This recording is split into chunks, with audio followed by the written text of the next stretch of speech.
Hello viewers, welcome to my channel. आज हम बड़ी सोच का बड़ा जादू बुक का 8 चैप्टर का थर्ड पार्ट पढ़ने जा रहे हैं। दिल से बात करें। डॉक्टर जेम्स एफ वेंडर, जो मानी हुई हस्ती है, अपने पुस्तक how to talk well New York McGraw Hill book company को 1949 में लिखते हैं। क्या आपकी गुड मॉर्निंग सचमुच गुड है? क्या आपकी बधाई सचमुच उत्साह से दी गई है? जब आप कहते हैं आप कैसे हैं, तो क्या आप सचमुच जानना चाहते हैं? जब आप अपने शब्दों में भावनाओं के रंग भर देते हैं, तो लोग आपकी बातें ध्यान से सुनने लगते हैं और आपको महत्व देने लगते हैं। लोग उस व्यक्ति के पीछे पीछे जाते हैं जो अपनी कही हुई बातों में यकीन करता है। इसीलिए दिल से बात करें, अपने शब्दों में भावनाओं के रंग भरें। चाहे आप किसी गार्डन क्लब में बोल रहे हो, ग्राहक से बोल रहे हो या अपने बच्चों से, अपने शब्दों में जोश झलकने दे। उत्साह से दिया गया प्रवचन महीनों तक, सालों तक याद रहता है, जबकि उत्साह के बिना दिया गया प्रवचन एक सप्ताह भी याद नहीं रहता। और जब आप दिल से बोलते हैं तो आप अपने अंदर भी जोश भर लेते हैं। अभी आजमा कर देख ले। जोर से और जोश से कहें, आज मैं बहुत खुश हूँ। ये वाक्य कहने के बाद क्या आप पहले से बेहतर महसूस नहीं कर रहे हैं? अपने आप में माँ जान फूंके। दिल से बोले, दिल से काम करे। अपने हर काम, अपनी हर बात से लोगों को यह लगने दे, इस व्यक्ति में जोश है, हौसला है, वो सचमुच ये काम करना चाहता है, वो निश्चित रूप से सफल होगा। तीसरा, अच्छी खबर फैलाएं। आपके और हमारे सामने कितने ही बार किसी व्यक्ति ने अचानक आकर कहा होगा, मैं आपको एक अच्छी खबर सुनाना चाहता हूँ। तत्काल हर एक का पूरा ध्यान उस व्यक्ति की तरफ चला जाता है। अच्छी खबर से सिर्फ ध्यान ही आकर्षित नहीं होता, अच्छी खबर से लोग खुश भी होते हैं। अच्छी खबर से उत्साह विकसित होता है। अच्छी खबर से पाचन तंत्र भी ठीक रहता है। चूंकि अच्छी खबर सुनाने वालों के मुकाबले आज बुरी खबर सुनाने वाले ज्यादा हो गए हैं, इसीलिए उनके बहकावे में ना आए। आज तक बुरी खबर सुनाकर किसी ने भी कोई दोस्ती नहीं बनाया, किसी ने भी पैसा नहीं कमाया, ना ही किसी ने कोई उपलब्धि हासिल की है। अपने परिवार को अच्छी खबर सुनाएं, उन्हें आज घटी अच्छी घटनाएं सुनाएं, उन्हें अपने रोचक सुखद अनुभव सुनाएं और अप्रिय घटनाओं को दफना दें। अच्छी खबर फैलाएं, बुरी खबर फैलाने का कोई अर्थ नहीं है। इससे आपका परिवार व्यर्थ ही चिंतित और नर्वस हो जाएगा। हर दिन घर में सूरज की रोशनी लेकर आएं, रात का अंधेरा लेकर ना जाएं। कभी आपने देखा है कि बच्चे मौसम के बारे में कितनी कम शिकायत करते हैं? उन्हें गर्म मौसम में से तब तक कोई खास तकलीफ नहीं होती जब तक कि उन्हें नकारात्मक विचार वाले लोग इसके नुकसान से परिचित नहीं करवा देते। चाहे मौसम कैसा भी हो, आप मौसम के बारे में हमेशा अच्छा बोलने की आदत डाल लें। मौसम के बारे में शिकायत करने से आपका मूड खराब होता है और आप दूसरों का मूड भी खराब कर देते हैं। आप कैसा महसूस करते हैं, इस बारे में भी अच्छी खबर सुनाएं। मुझे बहुत अच्छा लग रहा है कहने वाले व्यक्ति बने। हर मौके पर कहे, मुझे बहुत अच्छा लग रहा है, और ऐसा कहने के बाद आपको सचमुच अच्छा लगने लगेगा। इसी तरह से अगर आप लोगों को यह बताएंगे, मुझे बहुत बुरा लग रहा है, तो आपको सचमुच सब कुछ बुरा लगने लगेगा। हम कैसे महसूस करते हैं, ये काफी हद तक हमारे विचारों पर निर्भर करता है। यह भी याद रखें कि सभी लोग उत्साही व्यक्तियों को पसंद करते हैं। शिकायत करने वालों को और आधे मुर्दे लोगों के आसपास रहना किसी को भी पसंद नहीं होता। अपने साथ काम करने वालों को अच्छी खबर सुनाएं, उनका उत्साह बढ़ाते रहें, हर मौके पर उनकी तारीफ करते रहें। कंपनी के सकारात्मक कामों के बारे में उन्हें बताएं, उनकी समस्याएं सुने, उनकी मदद करने की कोशिश करें। लोगों को प्रोत्साहित करें और उनका सहयोग हासिल करें। उनके अच्छे काम के लिए उनकी पीठ थपथपाएं, उन्हें आशा बंधाएं। उन्हें बताएं कि आपको उन पर, उनकी क्षमताओं पर भरोसा है और आपको यह विश्वास भी है कि वे सफल हो सकते हैं। चिंता करने वालों की चिंता कम करने की कोशिश करें। हर दिन सही रास्ते पर चलने के लिए यह छोटा सा प्रयोग नियमित रूप से करें।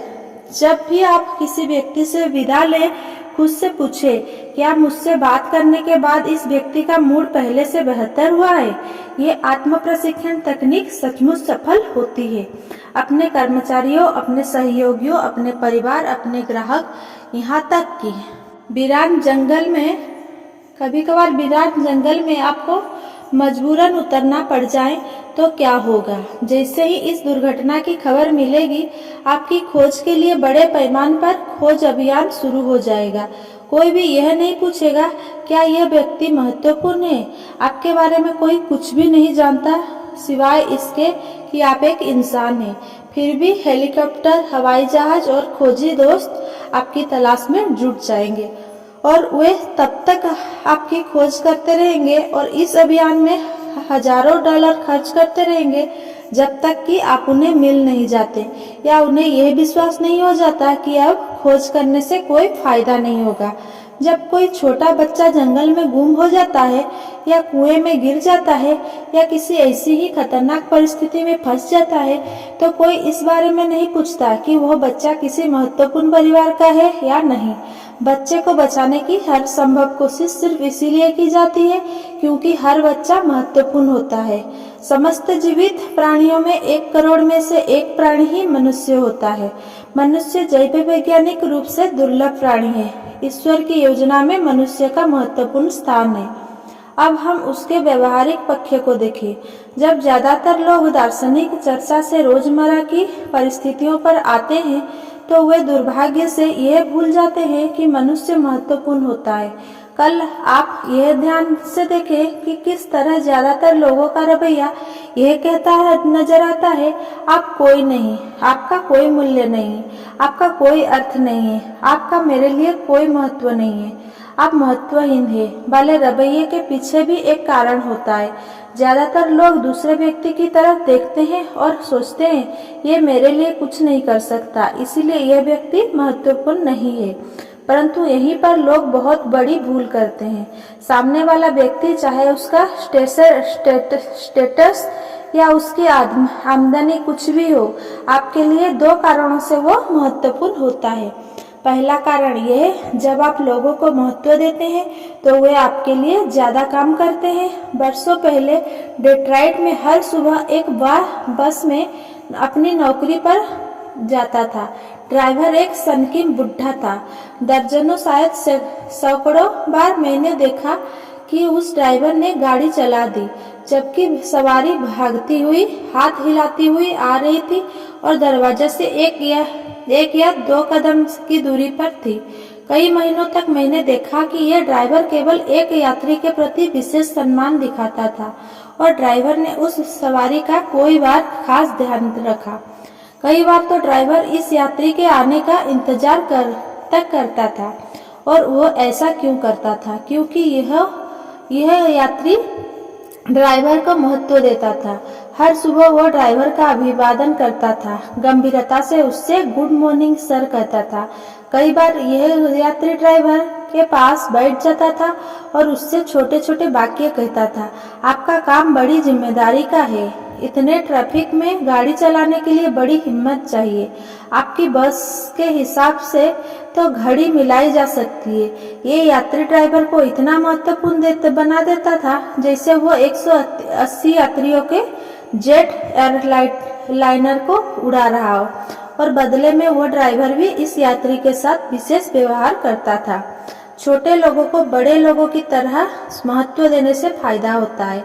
आज अमेरिका में हजारों ऑफिस में सेक्रेटरी सेल्समैन की सामान बेचने में मदद कर रहे हैं या उसका सामान बिकने नहीं दे रहे हैं, जो इस बात पर निर्भर करता है कि सेल्समैन का सेक्रेटरी के प्रति व्यवहार कैसा है। किसी भी व्यक्ति को अगर आप महत्वपूर्ण अनुभव कराते हैं तो वह आपकी परवाह करने लगेगा और जब वह आपकी परवाह करेगा तो वह आपके लिए ज्यादा काम करेगा। अगर आप लोगों को महत्वपूर्ण अनुभव कराएंगे तो ग्राहक आपसे ज्यादा सामान खरीदेंगे, आपके कर्मचारी आपके लिए ज्यादा मेहनत करेंगे, आपके सहयोगी आपके साथ ज्यादा सहयोग करेंगे, आपका बॉस आपकी ज्यादा मदद करेगा। बड़े लोगों को ज्यादा बड़े होने का महत्व देना भी फायदे का सौदा होता है। बड़ी सोच वाला व्यक्ति लोगों की सर्वश्रेष्ठ क्षमता के हिसाब से उनका मूल्यांकन करता है। क्योंकि वो हमेशा लोगों के बारे में बड़ा सोचता है, इसीलिए वो उनसे सर्वश्रेष्ठ प्रदर्शन करवाने में सफल होता है। यहाँ सामने वाले को महत्व देने का दूसरा बड़ा कारण बताया जा रहा है। जब आप दूसरों को महत्वपूर्ण अनुभव कराते हैं तो आप खुद को भी महत्वपूर्ण अनुभव कराते हैं। Thank you. Thanks for watching. Please like, share and subscribe. Thank you.